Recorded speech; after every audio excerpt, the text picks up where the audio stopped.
আসসালামু আলাইকুম, আশা করি সবাই ভালো আছেন। তো আজ আমরা দেখব এলিমেন্ট বা ট্যাগ সিলেক্টর সিএসএস এর। ওকে, তো এই জন্য ফার্স্টে আমি কিছু কাজ করে রেখেছি সময় বাঁচানোর জন্য।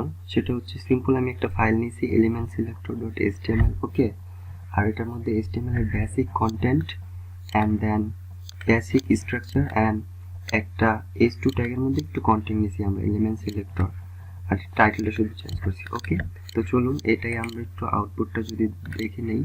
ঠিক আছে, এই যে ফাইল আমাদের ওই ফোল্ডারের মধ্যেই আমরা ক্রিয়েট করছি, তো এটার আউটপুট সিম্পল এইটা। ওকে, তো চলুন এটার মধ্যে আমরা এলিমেন্ট সিলেক্টর অ্যাপ্লাই করি। আসলে অলরেডি এটা আমরা জানি, তাও আমরা একটু দেখি। আর এর জন্য আমি এখন থেকে যত প্র্যাকটিসই আমরা করব সব আমরা ইন্টারনাল সিএসএস ইউজ করব। ওকে, জিনিস তো একই, সিম্পল। জাস্ট আপনি শুধু এটা যখন প্রজেক্টে কাজ করবেন, এটা শুধু এক্সটার্নাল আরেকটা সিএসএস ফাইল কিনে সেখানে লাগবেন আর লিংক আপ করে দেবেন, দ্যাটস এনাফ। ওকে, যেহেতু প্র্যাকটিস করবো, সো আমাদের দুইটা ফাইল একসাথে হ্যান্ডেল করার কোনো দরকার নেই। ওকে, ঝামেলা কম হবে তাহলে, এই জন্য আর কি। তাহলে ইন্টারনাল সিএসএস দেওয়ার জন্য এখন আমরা এখানে একটা স্টাইল ট্যাগ নিয়ে নিই। স্টাইল ট্যাগ দিতে হয়, এটা আমরা সবাই জানি।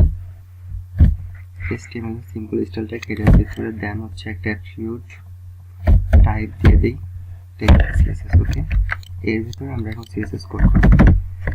এলিমেন্ট বা ট্যাগ সিলেক্টর হচ্ছে HTML এর কোনো ট্যাগ বা এলিমেন্টকে যদি সরাসরি টার্গেট করে আমরা CSS অ্যাপ্লাই করি, সেটাই হচ্ছে সিম্পল এলিমেন্টস বা ট্যাগ সিলেক্টর। ওকে, সেটা আমরা দেখেছিলাম।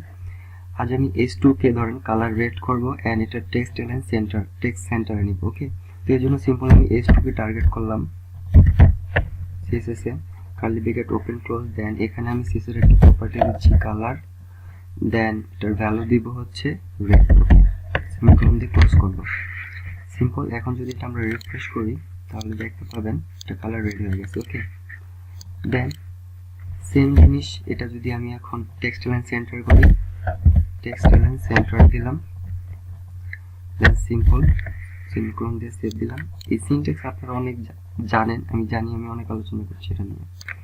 ওকে, এটা সিম্পল মাঝখানে চলে আসলো। ওকে, সো এটাই হচ্ছে কি এলিমেন্ট বা ট্যাগ সিলেক্টর। কারণ কি, এটা আমরা HTML এর সরাসরি ট্যাগ বা এলিমেন্টকে সিলেক্ট করে আমরা CSS-টা অ্যাপ্লাই করছি। সো সিলেক্টর হিসেবে যেহেতু আমরা HTML এর ট্যাগ বা এলিমেন্টকে সিলেক্ট করছি, সেই জন্য এটা CSS এর এলিমেন্ট বা ট্যাগ সিলেক্টর। ওকে, এইখানে আপনি HTML এর যে কোনো ট্যাগ বা এলিমেন্ট আপনি টার্গেট করতে পারবেন এইভাবে, নো প্রবলেম। তারপর আপনার ইচ্ছা মতো CSS এর প্রপার্টি এখানে দিয়ে দিবেন। ওকে, এখানে হতে পারে h1 p tag, table tag, form tag. Okay, যে কোনো ট্যাগ হতে পারে, নো প্রবলেম। বডি ট্যাগ, আপনি জাস্ট ট্যাগ টার্গেট করবেন আর ওইটার কি বলে CSS প্রপার্টি ভ্যালু দিবেন, এটার মধ্যে অ্যাপ্লাই হয়ে যাবে। ওকে, সিম্পল।